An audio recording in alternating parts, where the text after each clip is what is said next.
Good evening, everyone, and welcome to the public meeting of the City School District of Albany Board of Education. If you would like to speak in public comment tonight, now is the time to ensure you have signed up. There should be a sign-up sheet on that table up there. I know 3 of you are here to speak on your own behalf in the interest of being appointed as a new board member. You do not need to sign up. We know who you are already. But anyone else who would like to speak needs to sign up. That table also holds the paperwork for all of the things we're going to discuss tonight, and anyone who is interested is welcome to take those papers.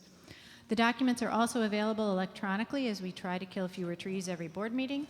It's easiest to find the electronic link by going to the board page at albanyschools.org and clicking on the link to the agenda. We invite those of you who choose to say the Pledge of Allegiance.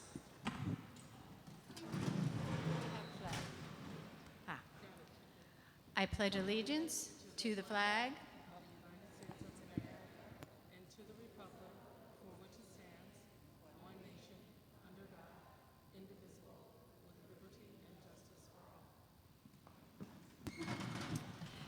all. In addition to the Pledge of Allegiance, we always focus our meeting by restating the mission of the City School District of Albany, which is to work in partnership with our diverse community to engage every learner in a robust educational program designed to provide the knowledge and skills necessary for success.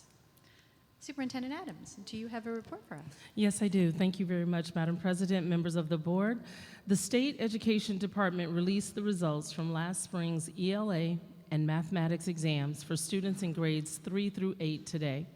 Overall, our students made strong gains in math across the district and showed some progress in ELA.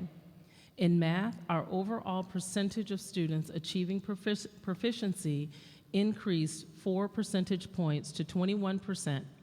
In ELA, our district-wide percentage of students achieving proficiency remained at 23%.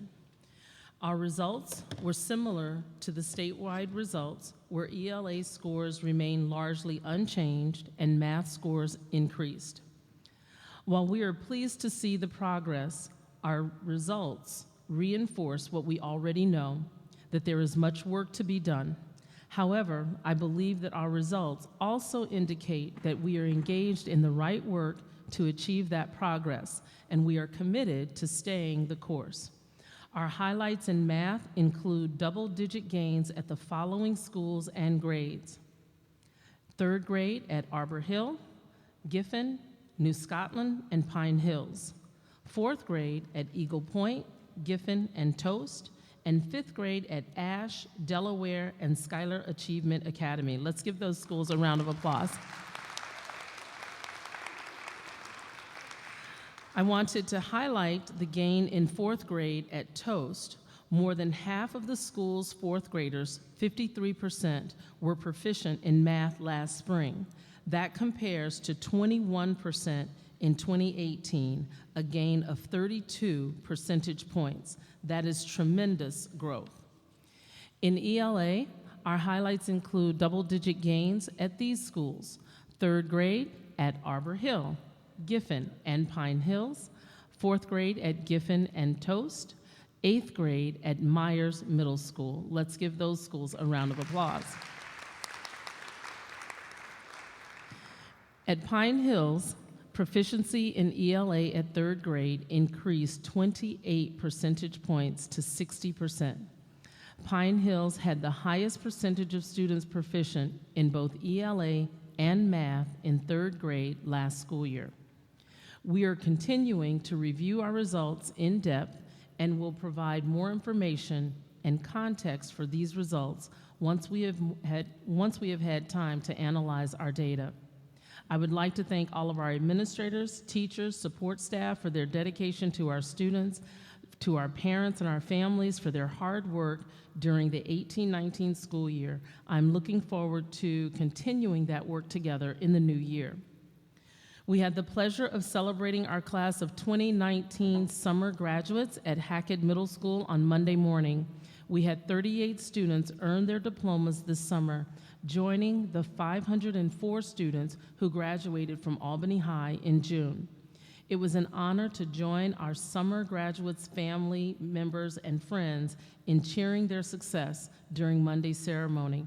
I would like to congratulate our summer graduates once again on their achievement and their commitment.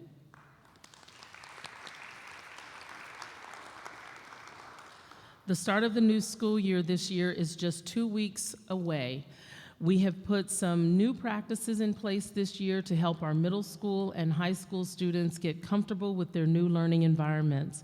Friday, September 6th, will be the first day of school for all of our elementary students. That will also be the first day of middle school in grade 6 and new 7th graders attending their school for the first time, and for our freshmen at Albany High School. September 6th also is the first day for students who are new to Albany International Center. The first day of school for all students will be Monday, September 9th. That includes students in 7th grade returning to their middle school, all 8th grade students, Albany High students in grades 10 through 12, Albany International Center students returning to the program, and all Tony Clement Center for Education students. You may find more of this information at albanyschools.org. We've all seen the commercials for weeks now, and it's time to think about school supplies. We have a school supply list for all of our schools at albanyschools.org to help our families prepare for the new year. You can also contact your school if you have any additional questions about what your child will need to start the school year. Albany High School's fall sports teams have gotten underway with preparations for the new season this week. Our student athletes have been working hard in the muggy weather to get ready to represent their school and our community. Our modified football team has also begun preseason practice today. The rest of our modified teams get started Monday. We are also offering one more opportunity for our student athletes to get their required physicals at Myers Middle School on Monday from 2 to 5 p.m. The fall sports season officially begins Monday morning when our Albany High girls tennis team welcomes Albany Academy to the courts at Myers. The match begins at 10 a.m. You may find the schedules and information for all of our teams throughout the school year in the academic section at albanyschools.org. We have plenty of good things happening throughout the district this summer. We're also making plans for the start of the school year. Our annual all-staff convocation will be Tuesday, September 3rd at the Empire State Plaza Convention Center. We are grateful to Turner Construction Company for sponsoring our breakfast this year. We're also providing our community partners with an opportunity to table before convocation to share information about their programs and services with our staff members. Our annual employee recognition celebration will be Friday, September 6th at the Palace Theater.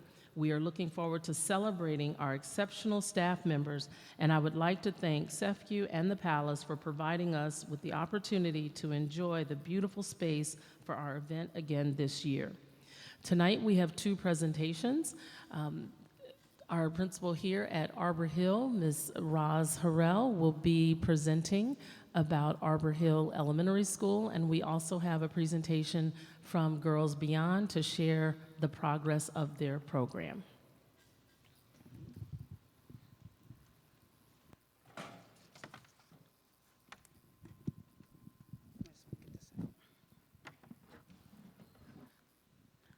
Good evening, everyone. Good evening, Superintendent Andrews, Board of Education, everyone else here. I just wanted to take a brief moment to go over what's been going on here at Arbor Hill and make sure I give more time definitely to Girls Beyond, so I will just be pretty quick about it. We have this City School District mission, vision, and goals, as we all know. Arbor Hill's mission is to stimulate and nurture the intellectual, emotional, social, and physical growth of every child. And our school vision is at least 1 year of growth for 1 year of education, which all of our students say every single day in morning meeting. This is our breakdown of our demographics. I just wanted to highlight where you see the asterisk at kindergarten and fourth grade, those are the grades where we had to add additional sections as we absorbed some of those students from North Albany, just to make you aware. Our student total was 375, but when we add our pre-K and additional students, we're now at 403. Also, our highlights, I listed there the two that I will be covering are the parent involvement through community schools and student voice. We really are working on this year on total empowerment for the building as a whole. So that's what that represents. Our challenges and next steps are what we are working on district-wide, which is that chronic absenteeism. And we will be targeting those students that fall between 86% and 90%. And we're going to be focusing on grades 3 through 5. And we have created different opportunities to engage with them, including home visits. We're going to do some classroom attendance rankings daily that the students will be in charge of. We'll have some acknowledgments of students who performed 100%, who had 100% attendance monthly as a part of our monthly celebration that we do in the gym. So those are some of the things that we're looking at doing to encourage more of our students to come to school.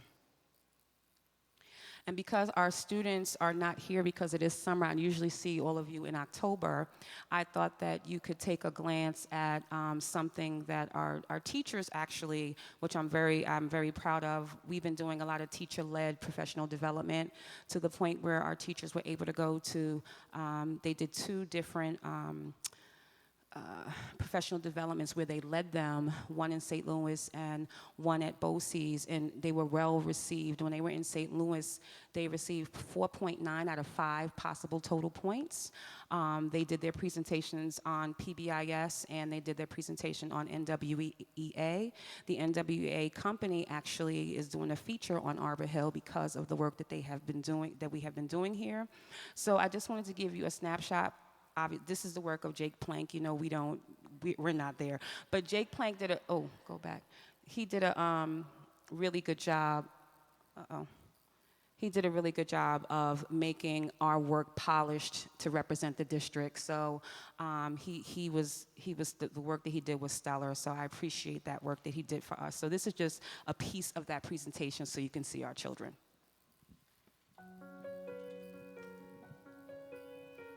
PBIS means to me being an active participant in school, classwork, and assignments, working in groups. Have a good day and earn our 24, but if we don't have a good day, like we lose points. Like there's 3 points in each subject, so like gym, it would be 3 points, and art, it would be like 3 points, and lunch, it would be like 3 points, and if you fall below 20, then you have to stay for the detention. If you skip it, you gotta stay another week. And can I add something?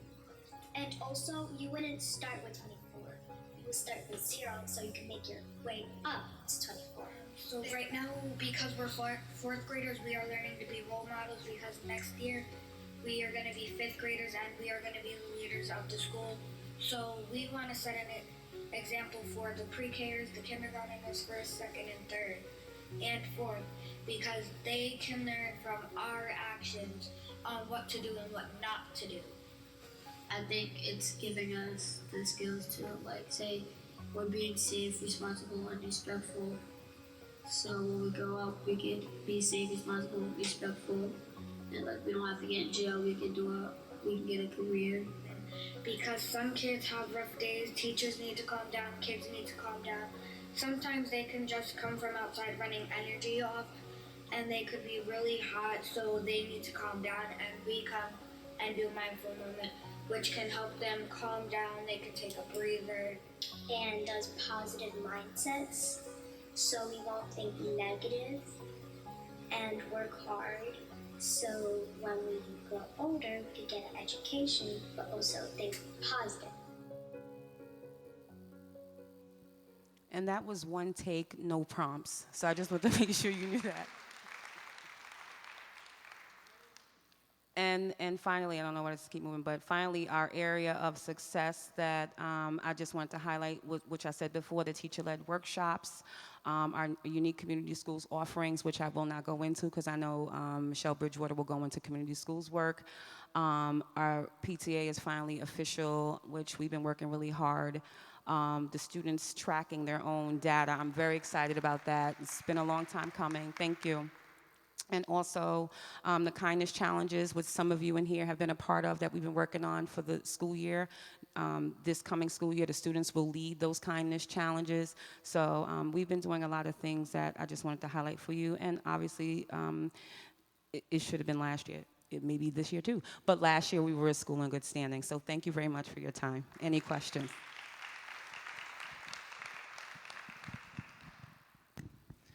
And Principal Gaines-Harrell, thank you so very much. And just one more time, I want to say congratulations on your scores and for all the progress that you have made. Absolutely outstanding. Thank you.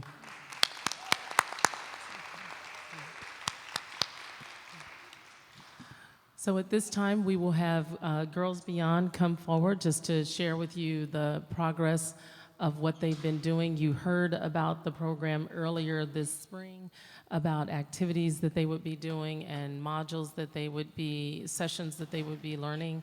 And so at this time, I'm going to reintroduce Mrs. Culmer Reed, who will introduce the program and our very special guest tonight. Good evening, everyone, and thank you for allowing us to be here. I have these wonderful young ladies with me this evening who have been part of the program this year. We've had a very busy year. For those of you who don't know, the Girls Beyond program intends to expose young high school young ladies from Albany High School to educational opportunities, travel and cultural experiences, as well as non-traditional careers such as STEM in the STEM fields, international foreign service careers, and the list goes on. So we've had a busy year of exposing them to we did about 7 personal development workshops in different areas. They're going to share some of the highlights from those. We traveled to New York City, to DC, and then to the Bahamas, which was the culmination, their first international trip. So we had a very busy year and very exciting. So I won't talk too much. I'll let these young ladies go ahead and share. So we'll start with Zakaya.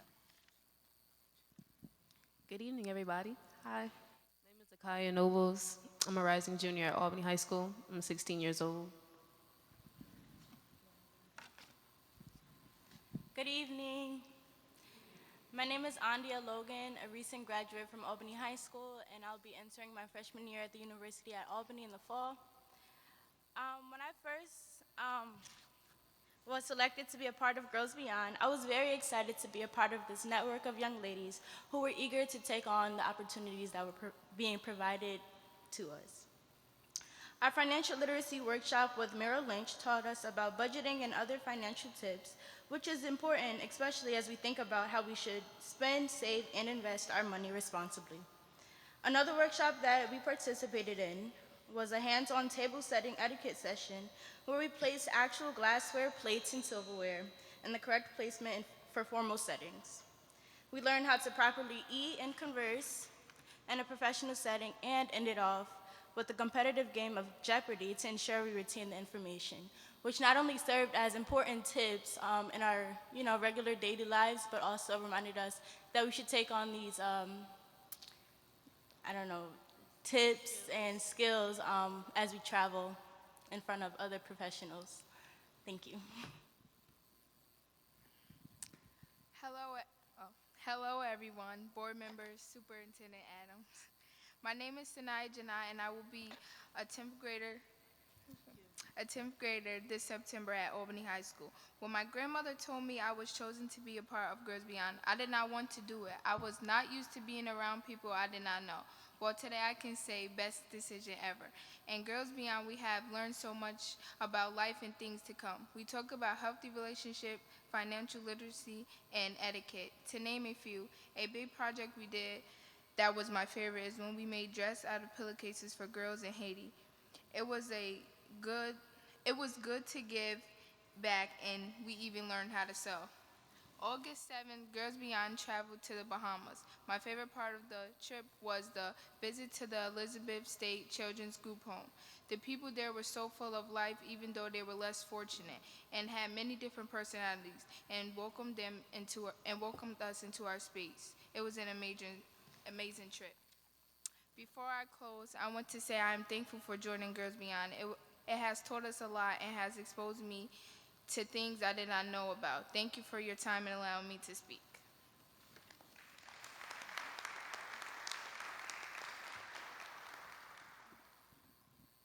Hello again. The first session that really stuck with me. Girls Beyond is a group of girls from Albany High. We do different service learning. Oh, hi.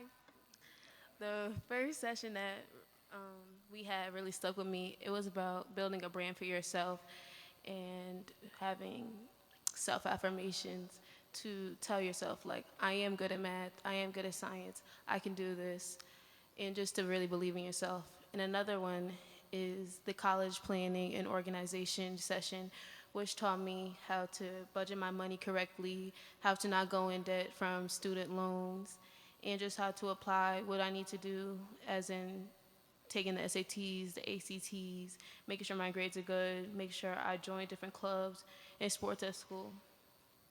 Thank you. Projects, we also do a lot of sessions, and we get to learn different ways to better ourselves as women in the future. Girls Beyond has taught me to widen my horizons when being exposed to different cultures and types of people. Not only do I have to do it on my own, but I also get to do it with current and former Albany High School students. Well, my New York experience was really good. I got to speak to graduates of Spelman College, and I got to meet the VP of Marketing at Columbia Records. I was able to participate in a panel discussion comprised of several African American women who were graduates of Spelman College and Penn State University. The Howard University experience was great as well, because I got to talk to different advisors at Howard to discuss different career choices in other countries.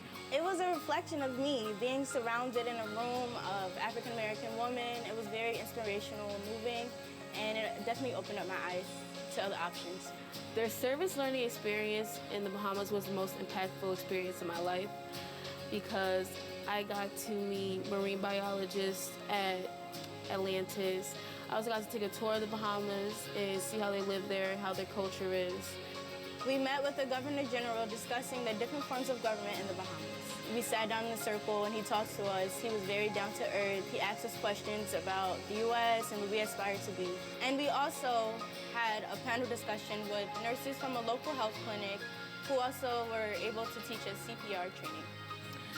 I honestly love Girls Beyond because I love coming to the meetings and learning new things, and also meeting the other 7 girls that are in the group with me, because I built a bond with them as well. We rock! Woo!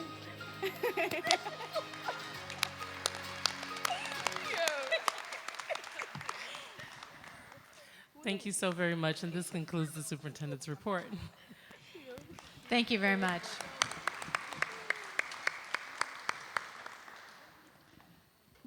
Thank you very much, Superintendent Adams and Principal Gonzarella, and also ladies for joining us from Girls Beyond. We really appreciated hearing your firsthand experience of this wonderful program. Thank you so much for being here. Now is the time in our meeting that we set aside to hear from district residents, parents, students, and other members of the public. This is not the time for board candidates. That's going to be next. For now, it's just general members of the public. We welcome input about the decisions we are making tonight, and also by email, phone, or postal mail. If you choose to speak in public comment, we invite you to please stay for the balance of the meeting and to consider coming to our meetings on a regular basis or listening into the recorded meetings if you can't join us in person. It's always helpful to us when teachers, students, families, and other community members are knowledgeable about the decisions we are facing and share their thoughts with us. While you're speaking tonight, keep in mind, do we have people tonight, Paula? Oh, Paula's like, I didn't get the sheet, so I didn't know. Aha. So I'm going to skip to the end. This is a time we set aside, but we are not going to have anyone tonight, so I will spare you the details of the long reminders of what to do and what not to do, and we will instead skip ahead to the board vacancy appointment candidates.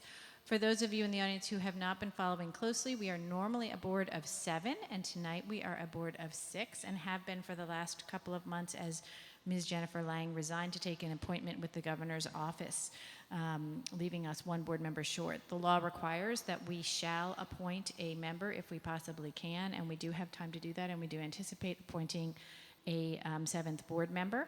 That person will serve till the end of this school year, till the end of June 30th, and there will be an election in May, at the end of May, in the middle of May, to replace that person. They will just serve out the balance of the year. So there are 7 people who have put their names forward. We did have 8. We did have one person withdraw, and we are down now to 7.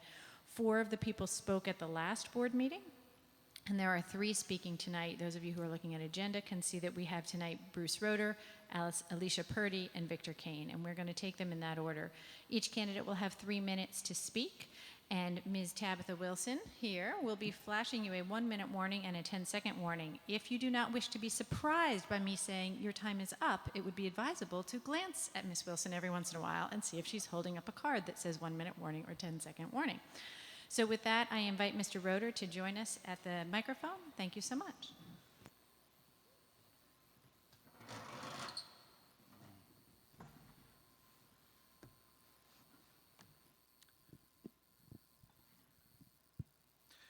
Good evening, and thank you for this opportunity to present myself to you.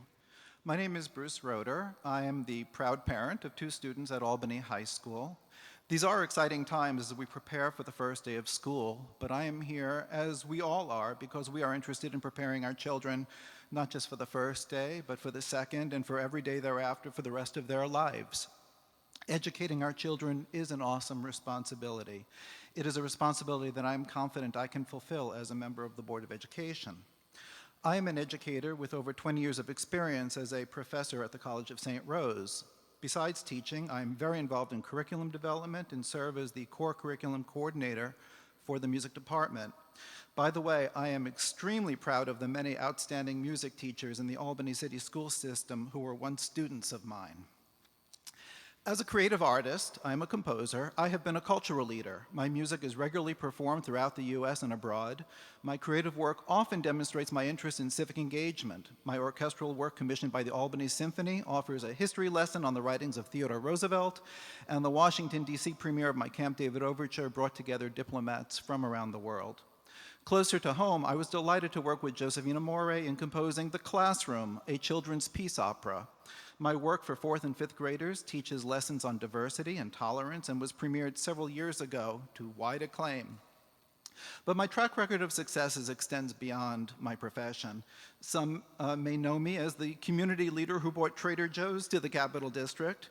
It was a matter of educating them that we are the community that they needed to be a part of. In another effort, I successfully campaigned to change the right on red traffic signs around schools, making it safer for our kids. Among the accomplishments of which I am most proud, I am the founder and president of the Museum of Political Corruption and its Center for Ethical Governance, a nonprofit organization chartered by the Board of Regents. The MPC's mission is to learn from the past to create better, more ethical government in the future. With reporting by National Public Radio, USA Today, and El País, my organization has gained national and international attention for its innovative approach to educating the public. As an educator, I believe in educating the whole person. We are setting up for success those who think creatively, critically, independently, and yes, factually. As I wrote in a recent op-ed in the TU, we need to also prepare our students to understand their rights and responsibilities as citizens. One initiative I'm working on is to enhance students' preparedness to be engaged, informed, and responsible citizens. Little did I know when I began this initiative that I would be joining a coalition of over 20 distinguished organizations, including the New York State Council for the Social Studies, the New York State Council of School Superintendents, the New York State Parents Teachers Association, and the New York State School Boards Association. So I'm not concerned with being a Johnny-come-lately to this discussion. However, I am concerned with preparing our next generation of leaders. So this evening I've tried to give you a more complete picture of myself, who I am, the many ways I have contributed to our community, and why I am the person who can be a responsible custodian and strong leader in making our already fine education system even better. I thank you for your attention. Thank you, Mr. Roeder. Ms. Purdy.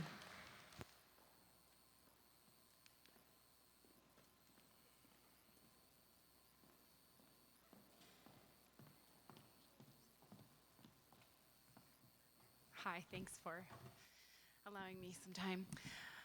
So, the worst boss I ever had in my whole life told me the best way to affect the world was to get on the school board. So that's why I'm here tonight. That was 15 years ago, and I never looked back. Tell you a little bit about myself. My name is Alicia Purdy. My background is in journalism, and I was in financial news and government. And now I am working on a novel, actually. I'm the mother of 5 children, 2 of whom are in the Albany City School District, and I have 3 older ones. And my energy is introvert. I'm a Star Trek fan, and my husband and I met on the internet, so there's some fun facts about me. So because of my journalism background, I'm gonna treat myself as though I'm being interviewed. So I'm gonna give you who, what, when, where, why, and how. So who? I'm Alicia. And I just wanted to share something. I read a headline last year in the Times-Union that was questioning the school board, saying that the school board had elected new officers and were they up to the challenge? And it was talking about how some of the kids had turned their backs on a former school board president, which I thought was a little bit precious because I have kids that age too. I have 18 and 19-year-olds and they turned their back on me, so I get it. And I get where they're coming from. But I want to share with you just very quickly my vision. There's a proverb that says that without a vision, people perish. And I know that there's a vision for the Albany City School District. And what Pine Hills is doing with the Leader in Me has really caught my attention and really spurred vision forward. We were a homeschooling family. We were living in Utah for a family situation, born and raised here, and we homeschooled there for various reasons. When we came here, we agonized over what to do with our kids, whether to continue homeschooling or look at public schools. And so because of vision, what our vision was for our children and our family, we started to really explore. So I'm going to go into when.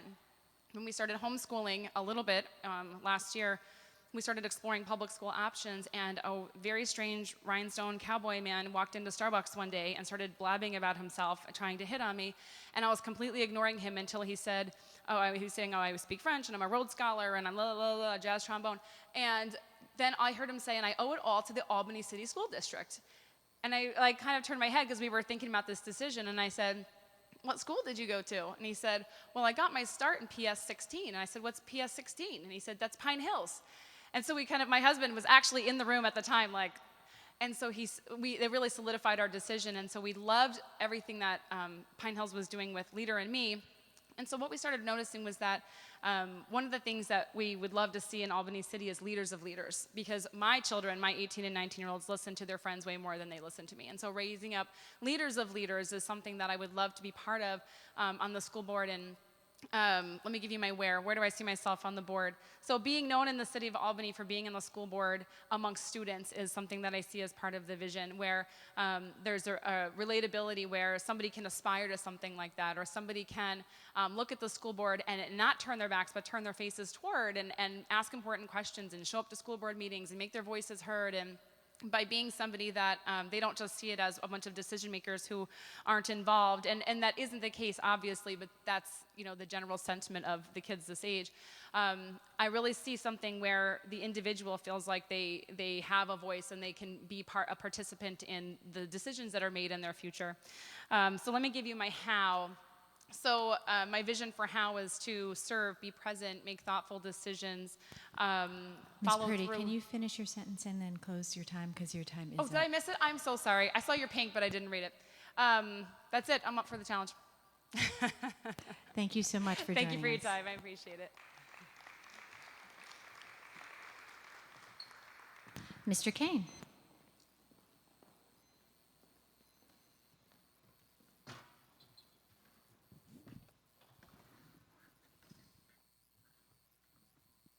Good evening, Albany Board of Education board members. I appreciate the opportunity for this interview. My name is Victor Wallace Kane, born and raised in Albany, New York, attended Hudson Valley Community College. Worked 2 years at the Albany County Correctional Facility. Then I got an opportunity to work for the Albany City School District. Went to Albany High School, I went to Livingston, I went to elementary school 7 and school 20, and now they turned into the ASI or something you're just saying. But I'm looking forward to trying to be a decision maker, you know, on the school board, and trying to help out every student in this district, the 9,653 students, and the staff member, you know, because I was one of the staff members once about a time 3 years ago, and I'm just wanting to give back, you know. And I think I'd be a good candidate, not taking nothing away from the other two who was here this evening and the other four was here 2 weeks ago. But I think we need somebody who's going to be able to do the right job. I'll be able to go to all the schools if they need to be. Right? I'm retired. I could go to all the schools each and every day. I don't have no other job. And I'll be willing to work with the superintendent, you know, who's here. And I think that overall, we need somebody who's going to be in our foxhole. We need somebody who's going to be looking out for our best interests, right? And I'll be that person who will be in your foxhole. You know, if you need some help, I'm going to help you along the way, you know, because that's who we are. You know, we're supposed to help out each other. And we got a lot of good kids in this district, all right? We get shorthanded sometimes because I worked there for 32 years. Ain't no kid I ever dealt with I didn't like, all right? Every kid I see now said, Vic, if it wasn't for you, I wouldn't have done X, Y, and Z. And they was good, you know, and they come back and tell me that. That make me feel good, you know. And everybody else have a rainbow to sell people, but that's not me. I know what I'm going to do. I know what I'm going to bring to the table, all right? If you want somebody to be a good candidate for you, all right, I think I'd be that candidate. Nothing against the other two previous candidates was here this evening and the other four 2 weeks ago. Thank you, Mr. Kane. Appreciate I'm sorry, it very much. thank you. Have a nice evening. Thank you so much. So I want to extend the board's appreciation to the 3 candidates tonight and the 4 candidates who spoke last time, as well as to the candidate who withdrew. The operation of the City School District of Albany under the auspices of an elected board is a unique American institution in a way we run public education. The fact that we elect our school board is not common across the world, and we are lucky to have it, and we are lucky that so many people in Albany care enough about this district and the students in it to volunteer their time and to put their name forward and put their name out there. And I very much appreciate the 3 of you tonight and the 4 last time. So I would like to just give one more round of applause to the 7 candidates. Thank you for being. We do anticipate that we will have an announcement about who the selected candidate will be sometime in the next couple of weeks, and we will be contacting each and every candidate individually, so you will get a phone call when the decision is made. So thank you so much for being here. We welcome you to stay tonight if you can, and I understand we all have many responsibilities, so if you can't, that is also understood. Are we ready to move on? Okay. So that brings us now to the part of our agenda we call routine consent. During this part of the meeting, we approve routine matters for the district. These usually include items like contracts and field trips, personnel matters, and things like that. We review each of these carefully, and then we vote on them as a group with no discussion. That allows us to use our meeting time more efficiently. Nonetheless, each board member has the option to set aside any routine consent item in order to require discussion and a separate vote on that item. I will now entertain a motion to adopt the routine consent agenda. Ms. Smith, do I have a second? Ms. Krejci, are there any set-asides? Ms. Alexander-Mann. I'm going to set aside item 5, 6, and 18. 5, Eagle Point Playground, 6, Sheridan Prep Playground, and 18, the Northern Rivers contract. Any other set-asides? I personally am going to set aside the Albany Police Department contract. That's number 11. Any other set-asides? All in favor of adopting the routine consent agenda less the 4 items set aside? That is unanimous. So we will take them in order. Ms. Alexander-Mann, may we take Eagle Point and Sheridan Prep as one item? Do those together? Is that okay with you? Sure, absolutely. Can I get a motion to adopt the Eagle Point Playground donation and the Sheridan Preparatory Academy Playground donation? Ms. Smith, seconded by Dr. Chatour. Is there any discussion? Ms. Alexander-Mann? I just wanted to thank the Eagle Point Elementary School Parent-Teacher Association for their generous donation. And the same is true with Sheridan Prep. I wanted to thank the Albany Unitarian Universalist congregation for both entities donated funds to playgrounds at these schools, and time and effort. And that's when we all work together, we get some pretty fabulous things done. So I just wanted to say thank you. Thank you very much for drawing those out. All in favor of adopting those two contracts? That is unanimous. The next one is the Albany Police Department contract, which is my set aside. And I wanted to ask, do I have a motion to adopt the Albany Police contract? Ms. Wilson, seconded by Ms. Krejci. Any discussion besides me? Me.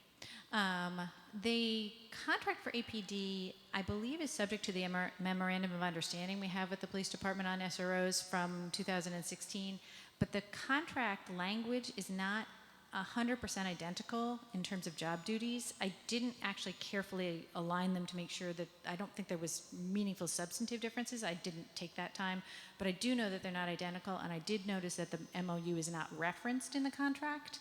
And I wondered if we could get this contract so that it was more clearly tied into that MOU, because I don't wish that to be lost in the way that we're doing business with APD.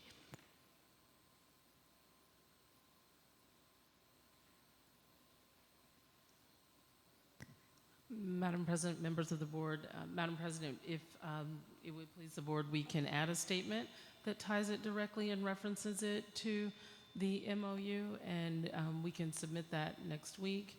But this is the renewal, so that the position that we pay for now for our SRO, and we would want to make sure that they were able to start. If we can do that, would we be okay to move forward? So you're suggesting that we approve it subject to an edit to come, which clearly aligns it with the MOU and incorporates the language in the MOU in the contract? That is correct. That would be comfortable for me, board members? Okay, so that I think means that, and my Robert's rules get a little weak here, I think we're going to withdraw the original motion, and we're going to make a new motion to adopt this contract. People are nodding, so it sounds like I did it right. Adopt this contract subject to the change we have just described. Can I get that motion? Ms. Krejci, seconded by Ms. Smith. All in favor? Oh, wait, I guess I'm supposed to say, is there any further discussion? Okay, now all in favor? That is unanimous. Thank you all very much. And the last contract is, the last item that was set aside was number 18, the Northern Rivers contract.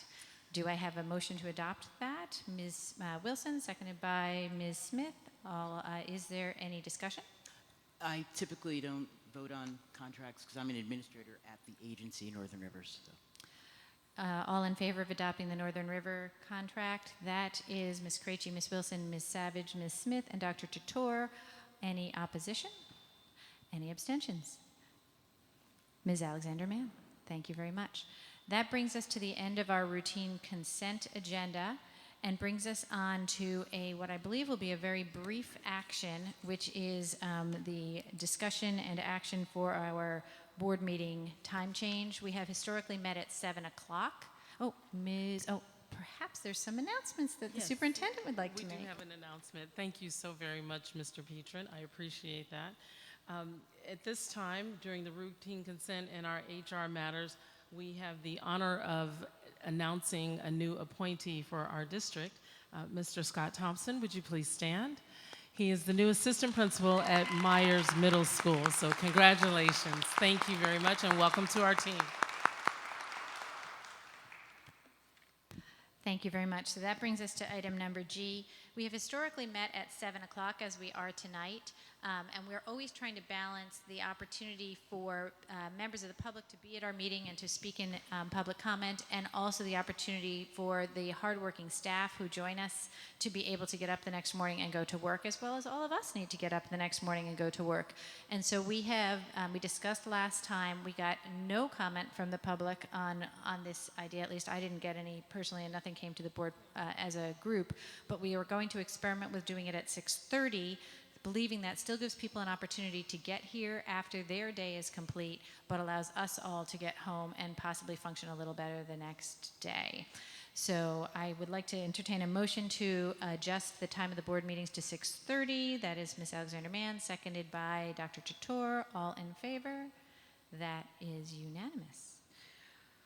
We have another discussion. This is a much more meaningful one, or another action, which is a review and to adopt the district overview and priorities that we discussed at some length last time. It is our normal process for any action we take of any magnitude to have a discussion at one meeting and an action at the next.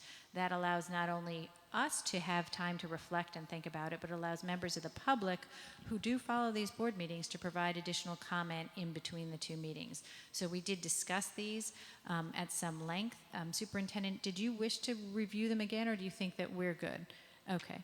So I encourage those of you who are interested to get to the audio tape from last time's board meeting, because this is a very substantial document that's here. You can read it. But it speaks to what are going to be priority activities of the district staff as a whole for the next year. And it's really a critical document, so people should take the time to listen to the discussion from last time and to read this document. With that introduction, I'd like to entertain a motion to adopt the district overview and priorities. Ms. Smith, seconded by Ms. Krejci. Is there any discussion? All in favor? That is unanimous. So, as is our normal practice, we have arranged our agenda with all the action items at the beginning. Unless something unexpected happens, we do not anticipate that the board will take any further actions tonight. The balance of the meeting will be items up for discussion, some of which will lead to an action either at our next board meeting or at a future meeting. So the first item on the discussion agenda is the policy item. Dr. Chator, Chair of the Policy Committee. Thank you, Madam President, members of the board. The Policy Committee would like to bring 5 policies for discussion today. The first one is 5710, which used to be known as the Waiter policy or the Violent and Disruptive Incidents Reports. We are recommending that this policy be rescinded since it's already covered under the Code of Conduct policy, 5300. The second policy for discussion is 5280, Code of Conduct for Student Athletes.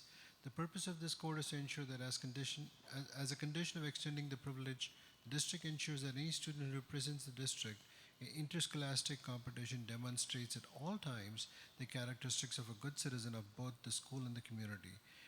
And what we've done is the policy has been shortened, and the procedural details are now part of the regulation, which is 5280. So it's a much shorter, easy to understand policy. The same thing goes for the concussion policy, which is 5410. This policy was also revised to separate the policy from regulations, which are now part of 5410. 5420 is student health services. This policy outlines the health requirements, guidelines, and permission for students. The changes that were made were mostly to include the most recent NISBA sample that includes New York law on vaccinations. This is an update that came out in June, and so that's included in here. 4321, which was our Section 504 policy and procedures, the idea is to rescind this policy and to replace it with 5020, which is rights of students with disabilities under Section 504. So, any questions? I just wanted to draw attention to the fact that I think we still have a wrong version of 5280 on here. I don't think this is the version that we discussed in Policy Committee. Can you just double check for me? But I believe this is the version from the June Policy Committee meeting, not the one at the end of the August Policy Committee meeting, because it doesn't have the foreshortened policy.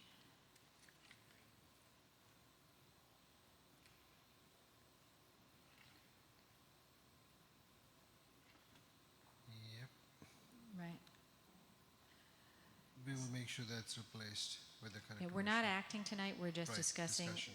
Philosophically, what Dr. Chator said is exactly right. The policy has been broken apart so that much less regulatory matters are in the policy, as we're always trying to pull out what's supposed to be in the hands of board and what's in the hands of staff. And we did discuss and look at that one in the Policy Committee, and somehow it's not the right one here. So we will maybe email that to you all, and then Yes. we can decide whether we want to hold it for discussion one more time or whether we want to act on it next time. Any other comments, questions about this? Ms. Wilson?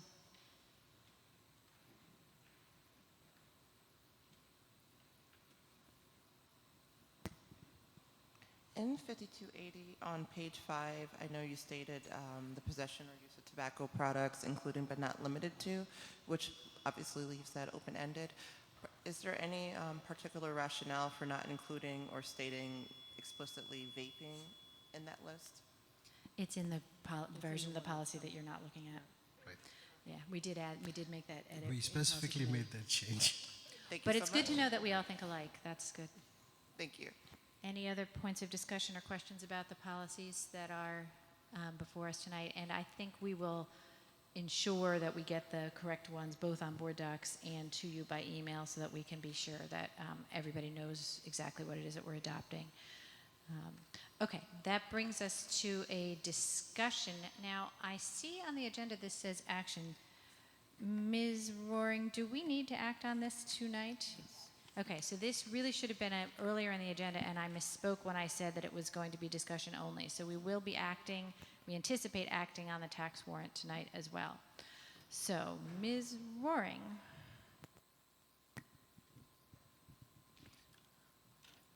Madam President, members of the board, this is our new Deputy Superintendent of Business and Finance, Ms. Kimberly Roaring, and we're so very excited for her to join our team. And so tonight she'll be sharing the information with regard to our tax warrants. So thank you very much. Thank you. This evening, I'm sorry to interrupt you. Don't touch any of these. They have functions. Your concern is this. It goes down to advance, up to backspace. Okay, thank you. Good evening. This evening before you is the 2019-20 tax warrant that the board is asked to approve this evening. In that, there is a recommendation that we set the tax levy for 2019-20 at $117.8 million. This represents an increase over the prior year of approximately $2.3 million or 1.99%.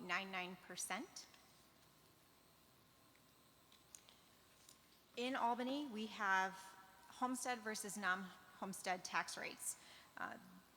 And the proportion that we apply to the tax levy for each of those is set by Common Council.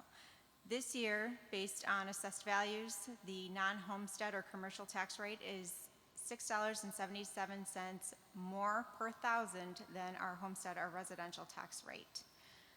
Additionally, earlier this year, the Albany Common Council passed a new resolution that sets the district's proportions in alignment with theirs. So in 2019-20, the assessment roll will align with the 2019 homestead versus non-homestead proportions, which means that the homestead proportion is a little over 55% and the non-homestead is a little bit over 44%.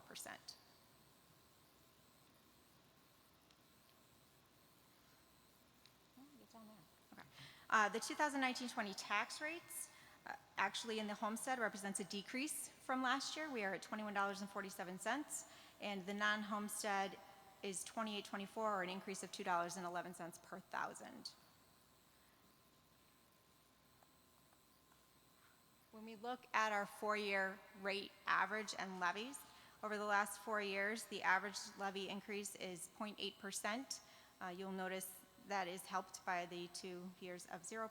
In the homestead tax rate impact, we are up 0.9% over the last 4 years, and our non-homestead tax rate impact is actually a decrease.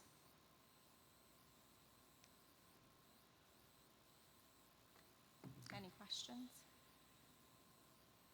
So board colleagues, many of you survived this experience last August, but this is an annual adventure in understanding math.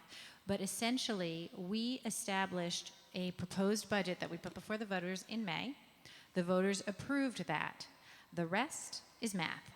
So we really don't have a lot of control on the way these numbers come out. Our control was in adopting the budget that we then put before the voters in May.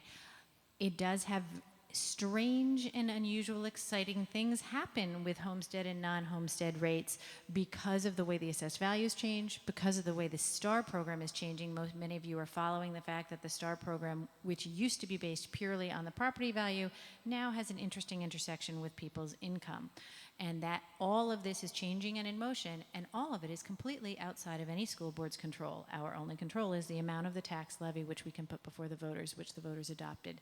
So while I know that many of us know many business owners, many non-homestead owners of property in Albany who are going to see a fairly substantial tax increase next year after having seen 3 years in a row of fairly substantial tax decreases, they will see an increase this year, and that is going to be very hard to swallow. We all care very deeply, hard pill to swallow, we all care very deeply about our owners, both homestead and non-homestead, and they will be disappointed, as we all would be, if our taxes went up 8%. Nonetheless, this is the nature of the way the math works with the STAR and with the assessments, and is not within our control to change this, except by reducing the amount of the taxes overall, which would impact our ability to provide the services that we believe we need to provide to our children. So with that introduction, I certainly open it to questions for Ms. Roaring, Ms. Adams, for myself about how this all works, or any other questions you have on this topic. Are there any questions? Then I will entertain a motion to adopt the tax warrant as explained by Ms. Roaring, Ms. Wilson, seconded by Ms. Alexander Mann. All in favor of the tax warrant as described? That is unanimous. This is one of the few things that we each and every one of us have to sign. Ms. Roaring has a piece of paper, and she's going to pass it towards Ms. Krejci, who will send it down here so that by the time it gets to Ms. Tibbetts, we will be able to have all of our signatures added to it. Anything else? All right. Thank you all so much. That brings us to an actual discussion item. I apologize again for that oversight, which is the curriculum update.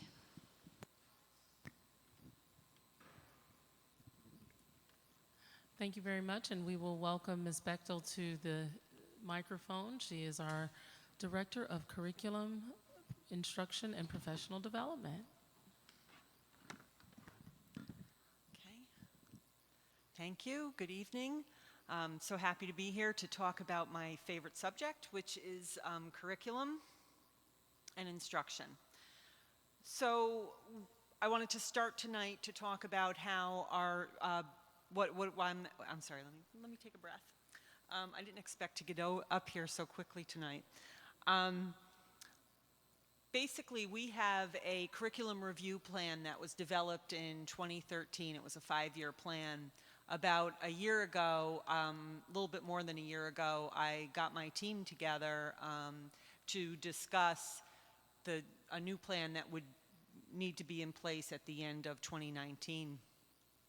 As we were having our discussion, we realized that we needed to make even some modifications to our current cycle of review, which was due to expire June of 2019.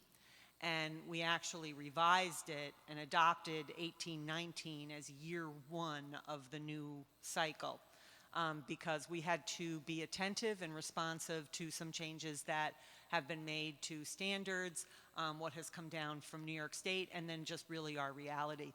As we look at the curriculum review plan, it is grounded in the mission and the vision of the school district, especially that individuals can reach their potential, and that that curriculum is grounded in the belief that high expectations drive high levels of achievement.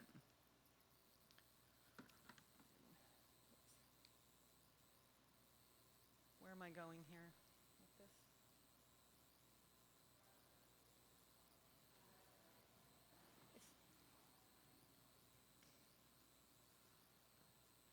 Is this different? No, it's the same thing. Let me advance for you. You on the screen? The second one.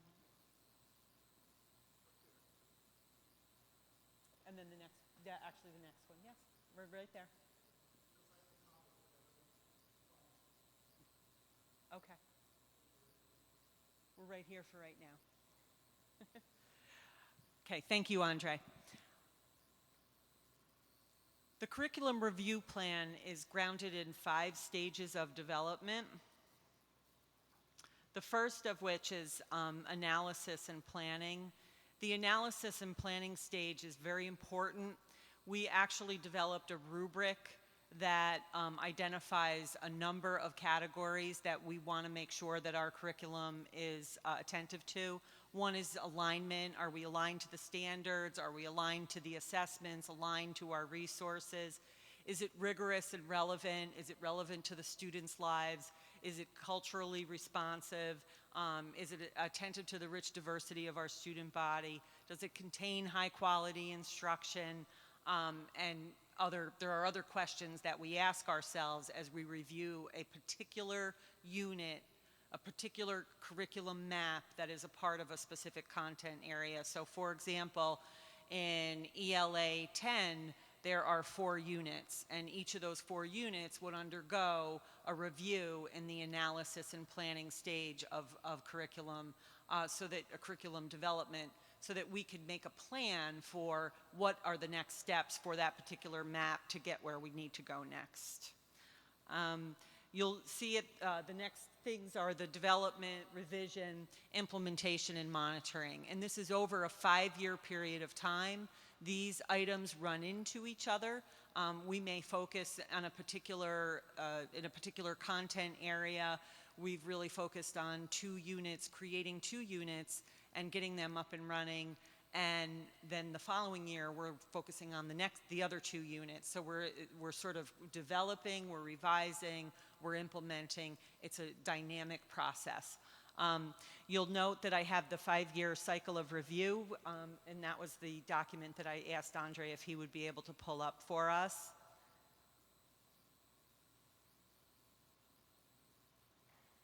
So this, as I said, as we were together, not this past spring, but last spring, and discussing, reviewing and revising our 5-year plan and our 5-year cycle, this is what sort of was modified at that time, so that for 2018, 2019 is really the start of our new curriculum review cycle plan.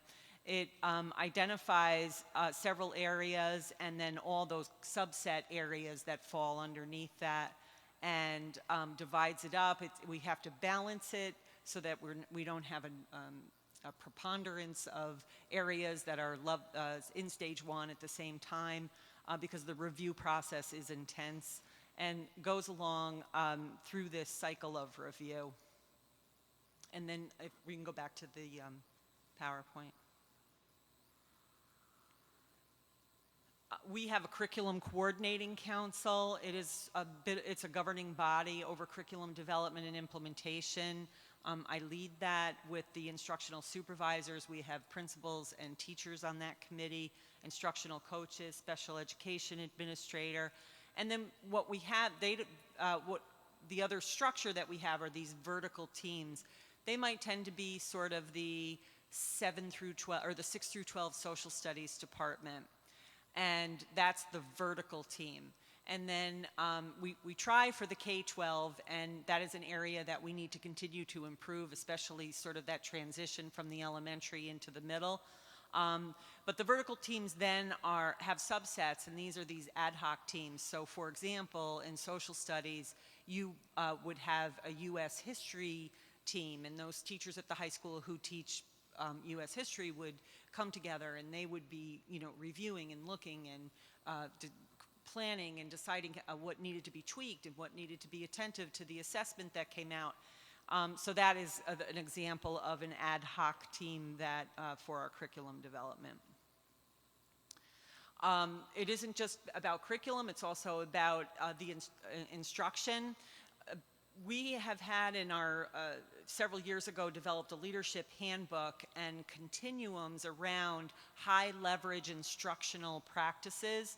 When Mrs. Adams came to us, she really helped us sort of codify and show people exactly what that was about. So in essence, we really have 3 levels of our instructional framework. We have sort of a 1-page document that provides those definitions of those high leverage practices, that are for parents in our community so that they understand the kind of instructional approaches that we're taking in the classroom. And then the next level is a more in-depth sort of teacher document that goes further into what that definition is about and really defines the research that supports those that we have chosen, those high leverage practices. And then finally, the continuums themselves, a continuum of development is for our walkthrough. So when we're in a classroom and we're looking at what's going on in that classroom, and we can identify where that particular practice, is on the continuum, so that as we're coaching and working with teachers, we say, to get to that next level, you can perhaps try this strategy or perhaps do this to get to that next space in order to achieve the best curriculum implementation that we can possibly get to. So the instructional framework includes these high leverage practices, and they are reflective in our curriculum, and they are what we are teaching every day. And then finally, I brought the curriculum design. So at the secondary level, we use Rubicon Atlas, and we have a template for when we develop curriculum. Now, it's interesting when you look at this page. It's the next one. Sorry. Actually, it's going. I kept moving. Sorry, Andre, I didn't clue you in. Nope, one back. Here we go.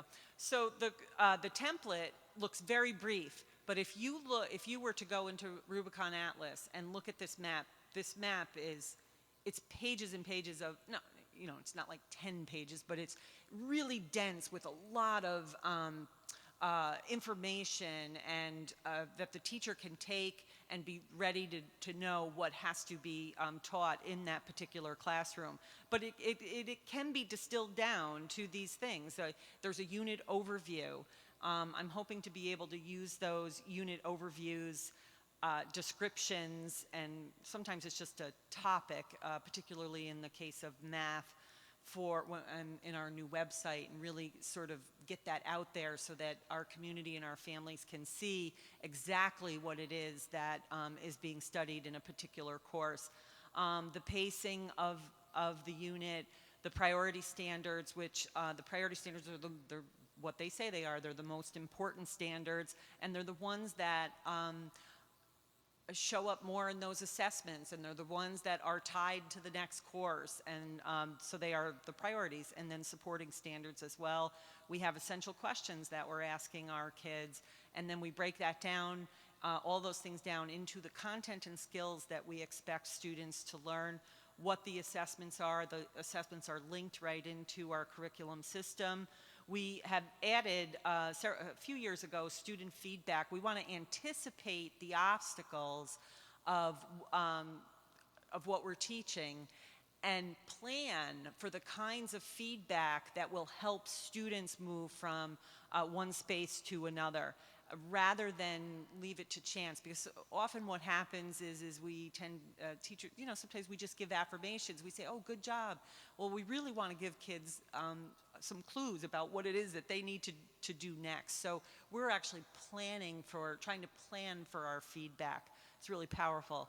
The engaging learning experiences are really another word for activities, the vocabulary, some differentiation strategies and strategies for English language learners, our SPED students, and then our resources. What resources are we using to get the curriculum across? So that is really, this little one-pager is the heart of our curriculum framework. And that is it for me, and I can take questions. Thank you very much for the presentation and the report. We really appreciate it.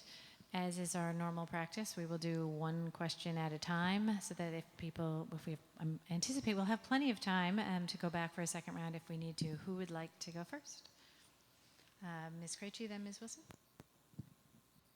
Not a question, just a comment, just that page from Rubicon Atlas really made it much clearer to me what curriculum's about. As someone that's been part of the curriculum committee for the past couple of years, I would, as helpful as this was, I would love to see a sample of something at some point. I think that'd be helpful, and I really look forward to being able to have like a one-pager for each content area, because that'd be great. It's like, I know in college it was always great to get a syllabus and know this is what we're going to be learning. So the more we can do that and have that be standardized, especially at the secondary level, that would just be fantastic. Thanks so much for your work tonight. I do want to let you know that all secondary teachers are required to have a syllabus for their class that does go out to families in the first few weeks of school.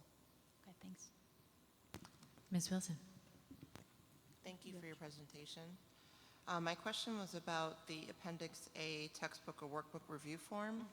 And I saw just some things that came to mind immediately. For example, in item 17, it talks about language and illustrations do not suggest or imply racial, ethnic, or sexist stereotypes.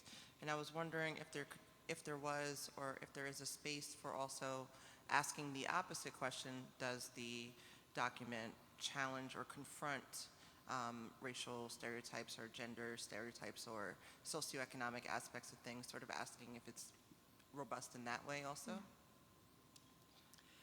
I love that idea. I left this document in here. This document you will see again probably next year as a part of policy. I would like to get the textbook adoption policy here to the board, and that might be something that I could do sort of in advance of and have that ready to go for that discussion. Thank you. Ms. Smith. Great. I just thank my colleagues for both their questions. I wanted to, tonight we heard from our young ladies. We have a lot of our videos with student voices appearing. And I know we talk about student voice a lot, but I don't want to assume that it's here, but it is here. I wondered if we could maybe, as we continue to roll out our messages publicly, that we might say something like promote high levels of student engagement and student voice to support ownership. I wanted to just capture that concept because, again, tonight, hearing what the youngsters had to say about their experiences in our system, what they're learning, what their skills, their supports, it's just something I wanted us to make sure we're highlighting. So just a friendly amendment. Thank you. I think, I don't think it's, and I'm just trying to see if I can find it specifically, but in sort of the high expectations of all, that the curriculum is really written to facilitate their student diversity, their interests, strengths, styles, and also to accelerate their learning and narrow the achievement gap. But yeah, I'm going to have to look through because I really thought that voice was very explicitly said here. If it's not, it should be. I mean, I know it is because we were always saying it, but I think when we're having the presentations, I think it's important to try to capture that. That's all, but I know it's there. Yep. Thank you. Thank you. Dr. Chatur. I want to echo what Ellen and Tabitha said about the cultural responsiveness and the syllabus. I would also like to see that in elementary schools where, we all talk about kids should be learning at a third grade level. What does a third grade level reading mean? Having some sort of narrative for a parent to know that, okay, by the end of 6 months, my kids should be able to do this. So they can do their own assessments as well. The other thing I would like to see is, you're going to have kids learn math, learn science. To tie that into some role model or some job description that's down the, okay, if you learn math, it's applied in this. So you can aspire to be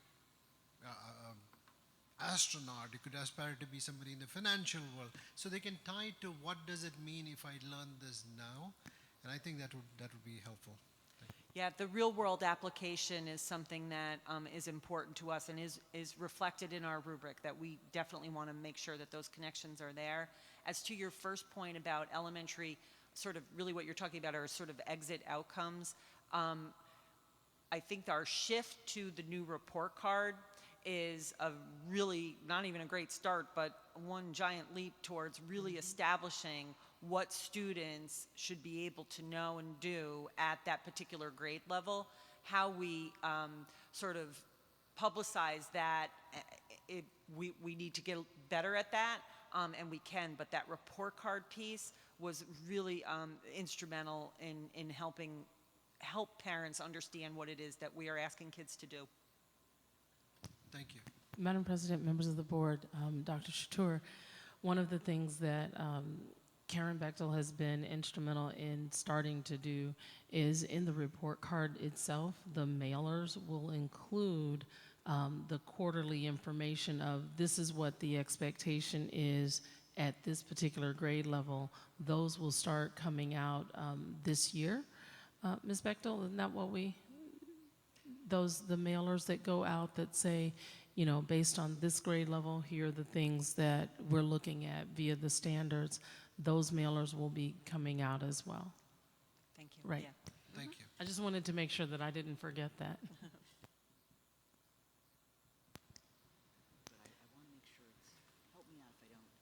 Ms. Alexander Mann. Okay, so I have a comment, and it's a question. Sure. And I'm going to rely on my colleague, Vice President Smith, to help me out if I'm not that coherent. So when it comes to developing curriculum and revising and implementing information, every year we know more and more. So in the 70s, there were things that I learned when it comes to history, and there were things that I didn't learn. My parents were teachers, so I knew who Malcolm X was, right? And I knew who African American leaders were that perhaps weren't in the textbooks. The only one might have been like Martin Luther King, okay? So today, what we see in our textbooks is something that's very different, right? We see more pictures of black and brown faces, and that's, you know, absolutely wonderful. I was reading the Times on Sunday, and they were talking about, there was this whole article around 1619, and it's the month of August, and it really is there's a discussion that's happening around the world about how slavery and its impact on the United States, right? And how slavery truly impacted the United States and what is actually taught in school. And so my question is, how does that discussion out there, outside the school district, get brought into the conversations that happen at the curriculum level? Does that make sense? If I could start, and then Ms. Bechtel can pick up. So, You're welcome. Madam President, members of the board, Member Alexander Mann, the way in which those questions start is like this. So as things are starting to happen in our community, as things are elevated, and when we look at how history changes, I'll use another example, Columbus Day to Indigenous People Day. As those things start to happen, then leadership, internal leadership within the school district, looks at those changes that are happening within the curriculum, gather together the group of teachers and talk about what is this going to look like, because the constraints that we have as a school district are this. Everyone who reads an article is not equipped to teach that information to our children in a way that is, let alone factually correct with all the different viewpoints that may exist. So we have to start with bringing that information into the conversation with leadership, establishing what are those protocols and committees that we need to put together to pull those resources, because again, that is a different level of education. And just because, and I'll just use the very blunt example, just because we are educators and we read an article about something does not qualify us to walk into the classroom the next day and deliver quality instruction to meet the needs of our students in a very thoughtful way that is considerate of all of our children that are in the room. And so with that, the way the 1619 conversation begins is here. These are things that we have to look at. These are things that we have to look at from a curriculum standpoint. What are the resources that we're going to use? What are the multicultural resources that we are going to use in order to broaden that piece to our children? And then when we do it in that thoughtful way, then we are now providing the professional development for our teachers, our instructional supervisors, and our coaches to move forward and deliver that instruction to our students. It is not an overnight thing, because that would not be in the best interest of our students. And so how do we wrap our arms around those concepts that are coming out, that are not new concepts for many of us, but they're new in terms of how do we as a system address changing history. I look at a different discipline. I think about science when all of a sudden Pluto was not a planet anymore. You know, we didn't just walk in school the next day and say, okay, kids, everything that you just learned, forget it from your memory. There were committees that were formed that started to talk about why isn't Pluto a planet anymore? What has qualified it to not be that? And now how are we changing that discussion among the educators to deliver that instruction in a very thoughtful way? So 1619 is along those same lines. And so to answer more directly what that means for us here in the City School District of Albany, it means bringing that information to this level of discussion so that Ms. Bechtel, our assistant superintendents, can come together, pull together those committees, look at what does that mean in terms of what we are teaching and how is that going to change that landscape. So I just want to add a word of echo, which sort of marries the comment that Ms. Wilson made and the comment that you made and what the superintendent has said, which is really, I believe that this board philosophically is, and everybody can nod or yell or throw tomatoes, but I believe philosophically we're in a favor of not just culturally responsive education, but culturally responsive curriculum. And that we understand that the standards may not exactly lend themselves to that, and that we need to be focused on the whole child and the way it interacts with the larger system around us, but that we would love to see part of our curriculum review to be how do we provide resources that tell the whole story, right? How do we tell the whole truth to our children in a way that that's developmentally appropriate, that is appropriate for the standards, and that we understand that's not something that we wake up tomorrow and we have, but that's the direction we would like to be in, and that part of that may be taking a more assertive stance as a board in the political discussions about what are in the standards and what are the expectations for all the students in the city, in the state of New York and in the country to learn, not just our own students, because that is really what we're talking about. Ms. Smith. But I do want to, I echo that, I agree, but I want to go to where I think we already do this work, and that is, we already say it right here, employ questioning practices and protocols. Our kids do need to, be curious, make inquiry, bring in resources that they may find from other sources, other communities and experiences, and I think that we support that. And so I really do love your question, echo it, but I also want to see that support in the classroom for students, continued support for students in the classroom to go for it, to explore the world. So can I add one thing?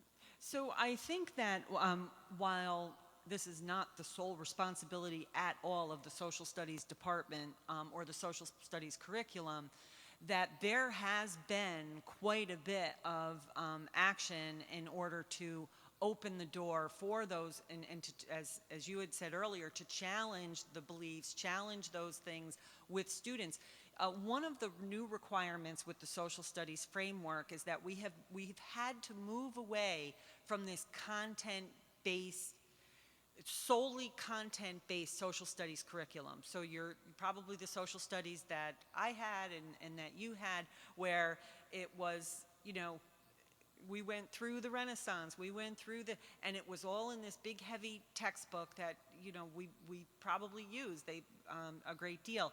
The framework is written that it is really about half content and half skills. And this is a reflection of the age of technology that we're in. The content is available to us in many ways. We actually have a responsibility to teach students how to weigh the validity of that content.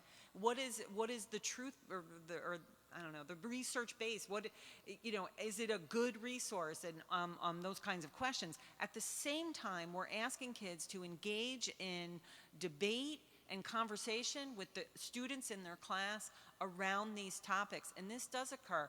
One of the things that you might be unaware of is that in the 7th and 8th grade, particularly, when we did our review several years ago, they did not want a textbook, because the push is to these authentic resources, right? These primary resources. And it doesn't just mean primary resources from 1700, it means primary resources today.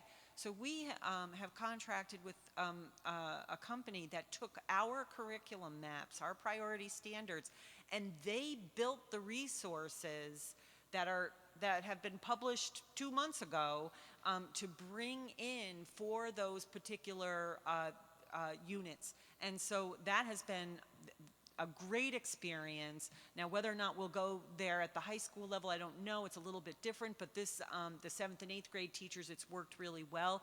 I see teachers every day working to be responsive to the student body that is in front of them, to be inclusive in how they're teaching and what they're teaching, to make sure that they are connecting to the kids in front of them. Relevance is really important and really key, and it is written into our curriculum. It's written into our ELA curriculum. It's written into our social studies curriculum.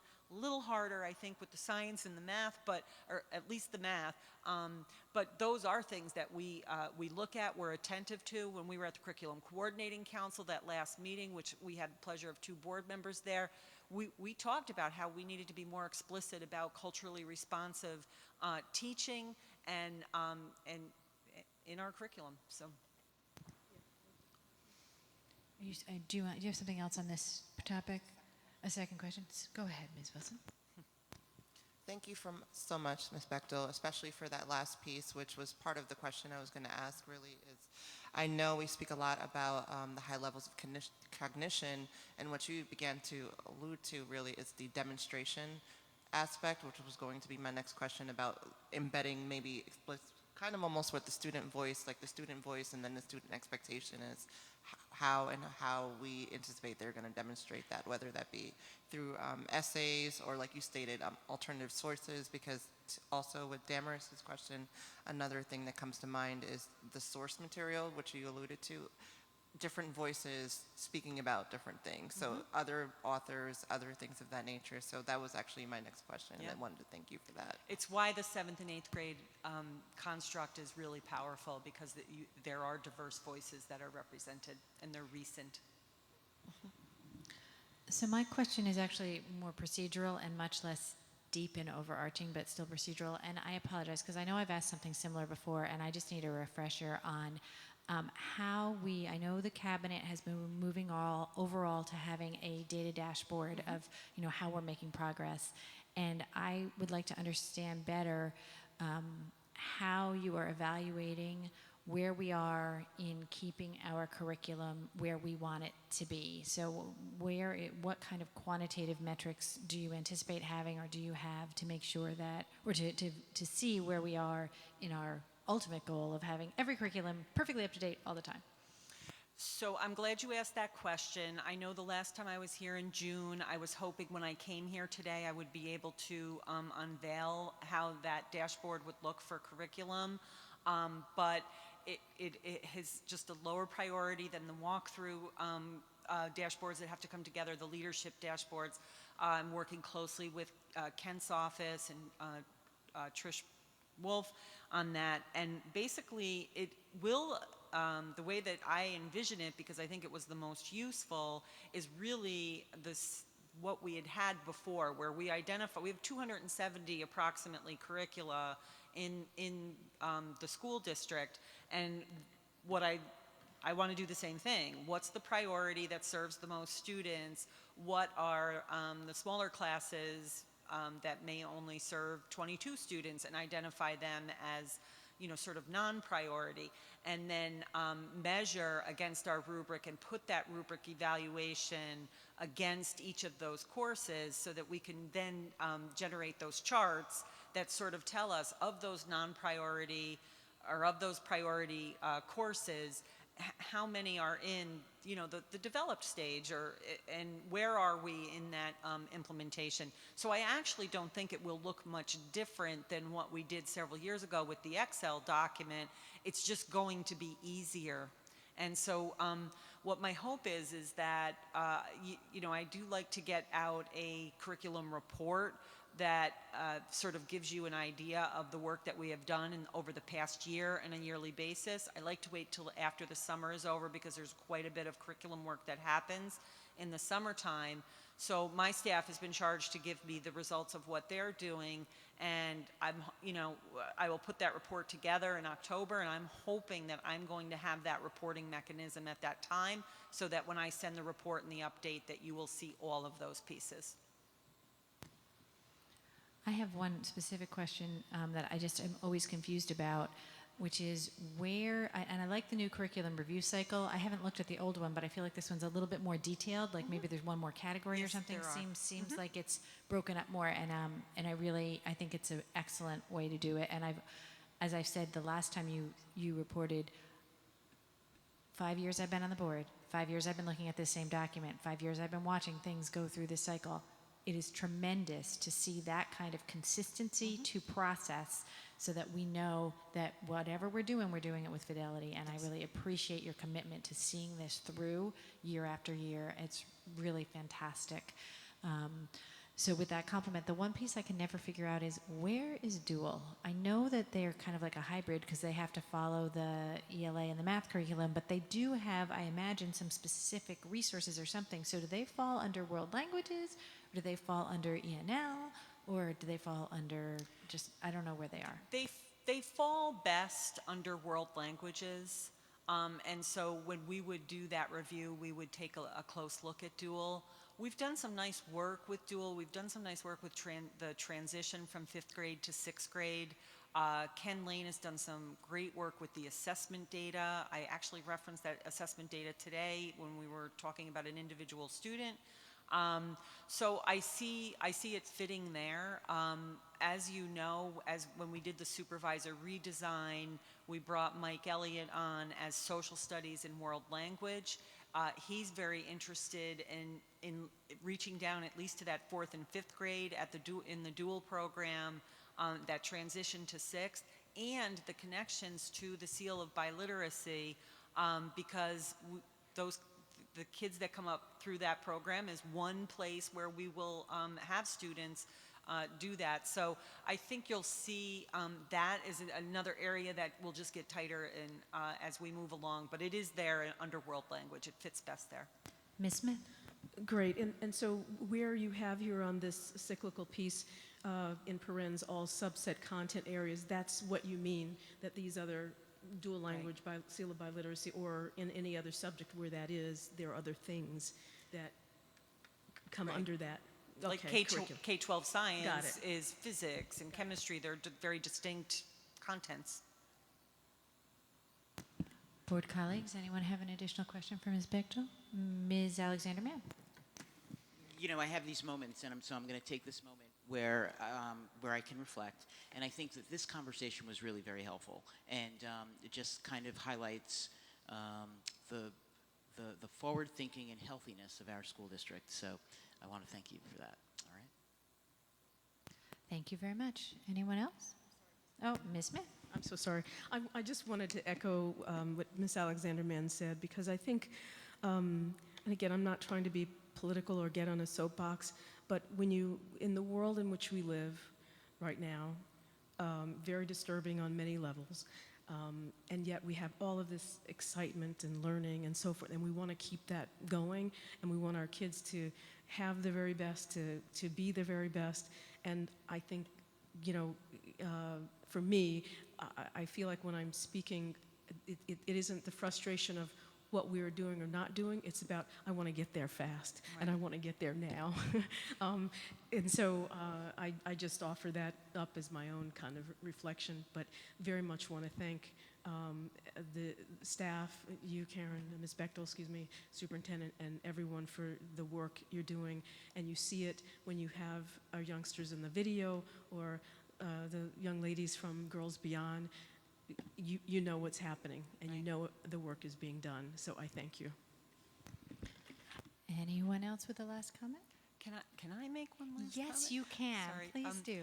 I did want to mention, and I should have put this in my presentation, that the curriculum plan and the cycle of review is also a fiscally responsible plan because what it does is it allows us to look at new resources in a structured way, so that we're not coming like, oh no, we need resources in 8 content areas. So it helps, right, exactly. It helps us be fiscally responsible and with our curriculum writing funding and those resources. Thank you. An excellent point, which we will very much value when budget cycle comes around and we do not have to buy 8 different curriculum worth of resources all at once. Anyone else with an additional last comment? Okay, that brings us to board committee reports. Board committee chairs, who has a report for us? Ms. Smith. All right. Good evening, everyone. Superintendent and staff, and Ms. Roaring now, who has joined us. We've, my board colleagues that sit on the facilities committee, we've been meeting obviously throughout the year, very exciting, robust discussions, which gets even more exciting as you see the developments over at the Albany High School rebuild. And as we talk about the middle school over at North Albany Academy, those developments, and as we talk about now implementing our 5-year facilities plan. So there's a lot going on, a lot that we're focused on, all for our children, and we are thrilled about having that responsibility. The other thing that we're trying to do, and the superintendent does remind us from time to time, that while we want the very best and of everything to provide our children with, that we do not have to, the very best doesn't mean spending every dime and penny that you have on just things. So we're also trying to be, and I think we are, a very responsible committee, a very fiscal responsible committee, thinking about what our kids truly need and giving them, you know, and attending to those needs. And I think you're going to see that in our facilities. We are, you know, spending a lot of time, you know, with as a team and all the members that make up that committee, looking at cost savings.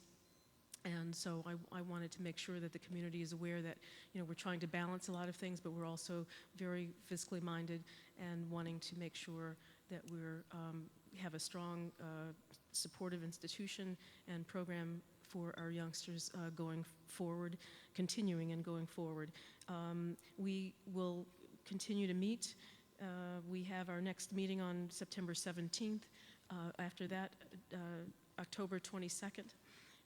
I also want to add that in the discussions that we're having, we continue to focus on the board's goal, and that is workforce development, MWBE, and workforce development.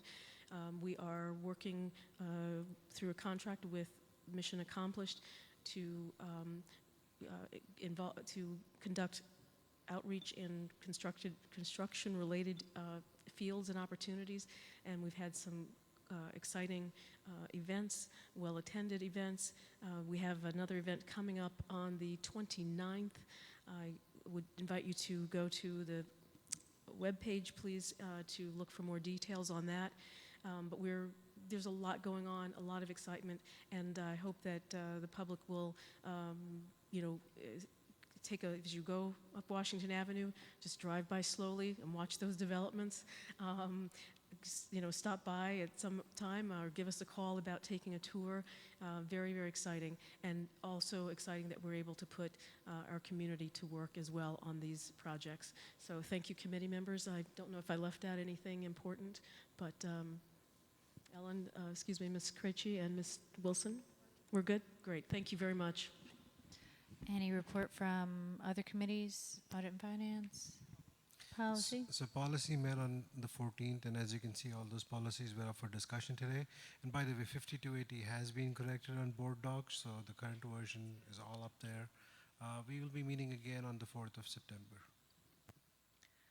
Okay, I am going to be debuting a new role as chair of the Government Affairs Committee this year, so that'll be exciting for me to do something a little different in the absence of Ms. Lang, and we will meet for the first time officially on September 16th, and I'm sure I will be speaking with Mr. Lesko and other members of the committee to try and formulate an agenda between now and then. One thing I did want to just get a feeling from the board on, because I know that the public comment time closes before then, is the substantial equivalence rules that are being made. The rulemaking is open on that, and we have the opportunity to write a letter if we should so choose. And I am looking for I guess I will make a formal motion to let the Government Affairs Committee write a letter essentially with the comments that we have made together, which is that it does not seem an appropriate use of district resources to evaluate private schools within our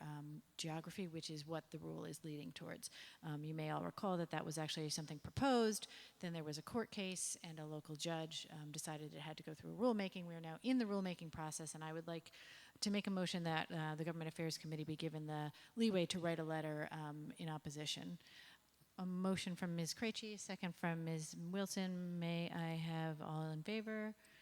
That is unanimous. So I will work with the committee to write that, because we can't wait till the September 16th meeting, because it'll be too late.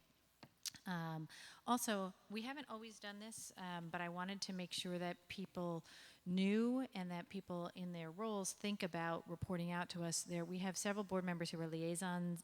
Ellen and Tabitha, Ms. Krejci and Ms. Wilson mentioned being in the Curriculum Coordinating Council. We also have a liaison to the Calendar Committee, the Wellness Committee, the Hall of Fame Committee, the Albany Fund for Education, and the DSIP Committee.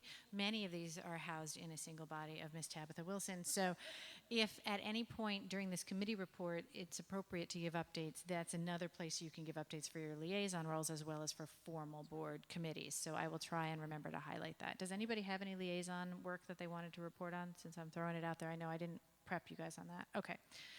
That brings us to other business. Does any board member have an item of other business tonight? Dr. Chatur is holding the microphone. I just want to give a shout out to the upcoming Falcon 5K run on September 22nd. It's a big fundraiser for Albany High and for the city district. So I encourage community members to participate in the 5K run, walk, fun run. There's lots of opportunities. Come there, show up, support our school students. And even if you're busy that morning,